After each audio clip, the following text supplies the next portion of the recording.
Shakespeare says in his book, Macbeth, out, out, brief candle.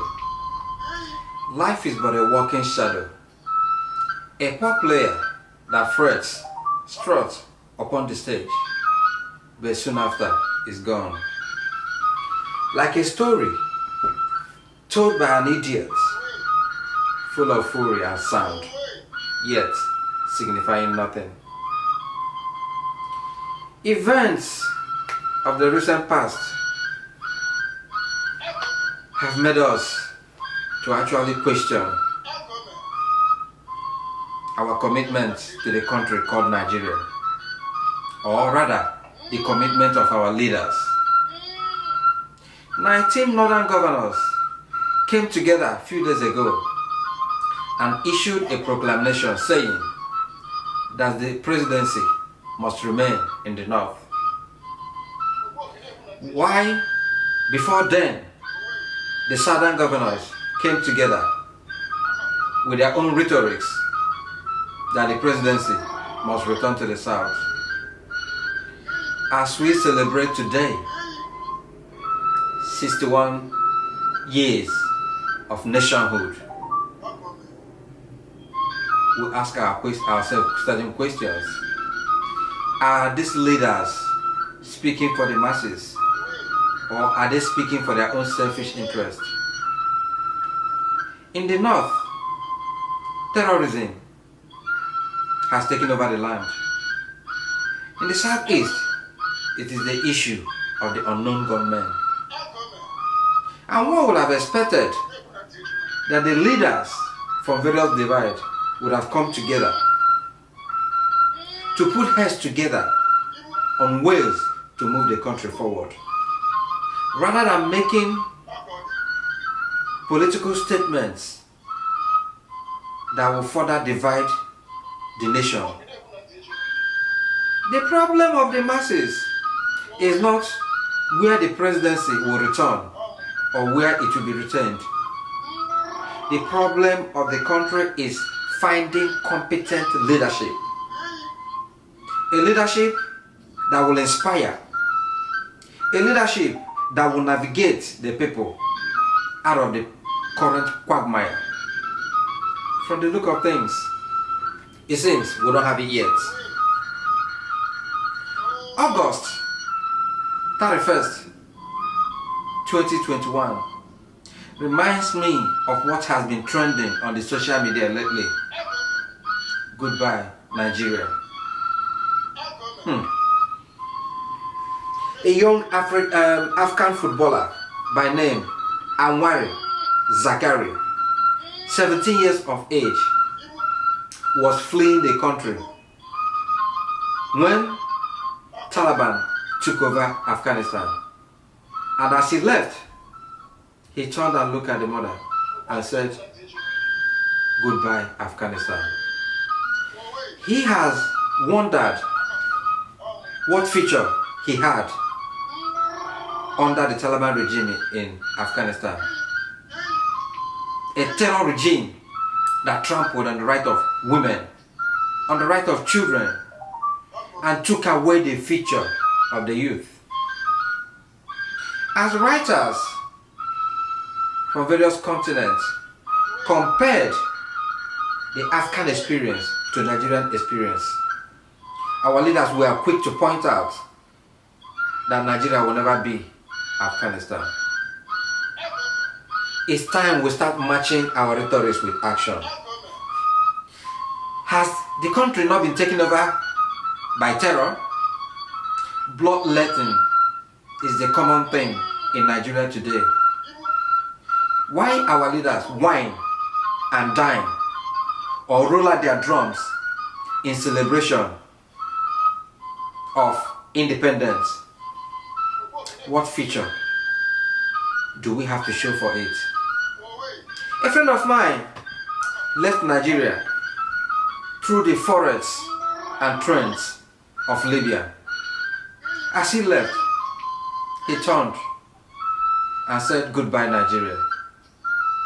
He's from the Niger Delta, but he saw that despite the wealth Niger Delta region provided to the nation that the nation had nothing in stock for him, for his children, yet unborn.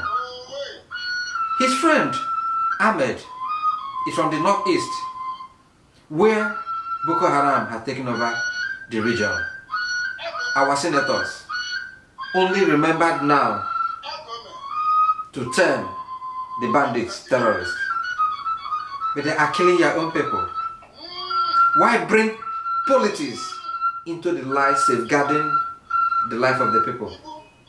That you were quick to call IPOB a terror organization and call bandits, kidnappers, call them bandits.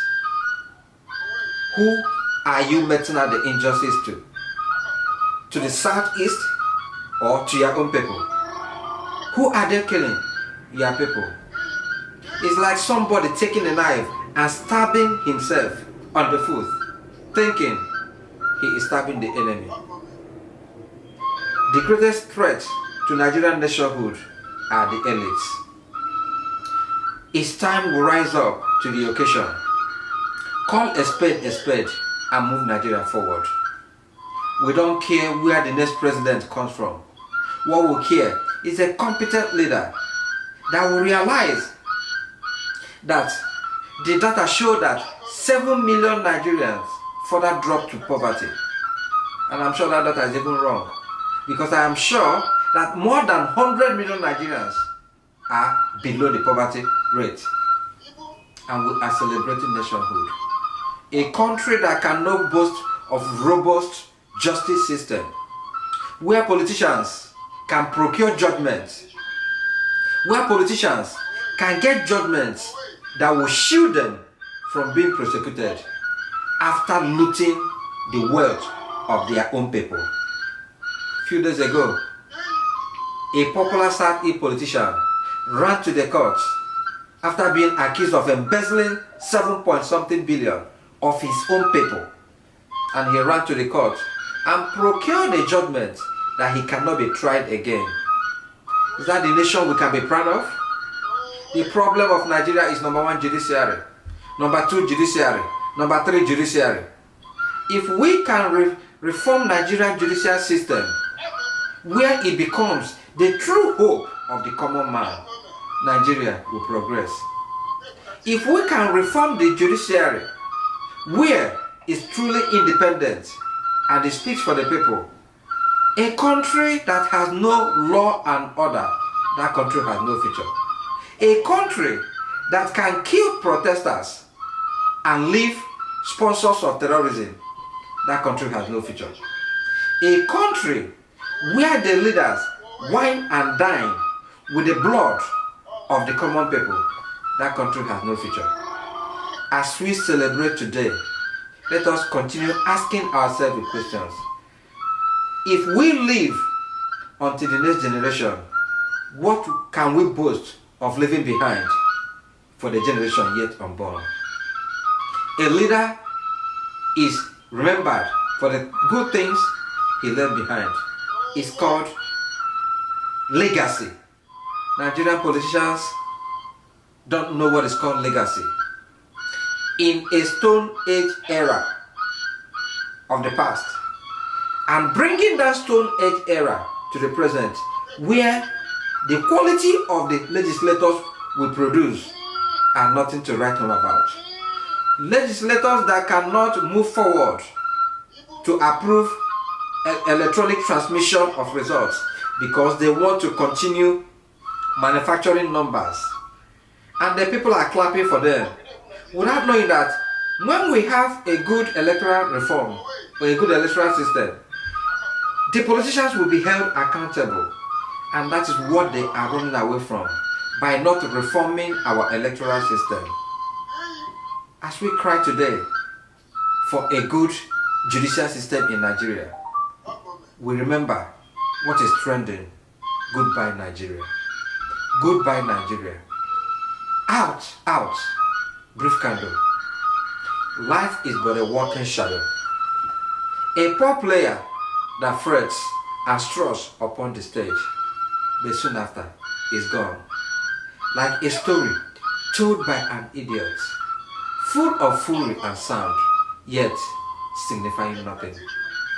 Nigerian politicians should be reminded of this saying as they loathe and become more visionless as the nation progresses to 62th anniversary. This is Open Whisper.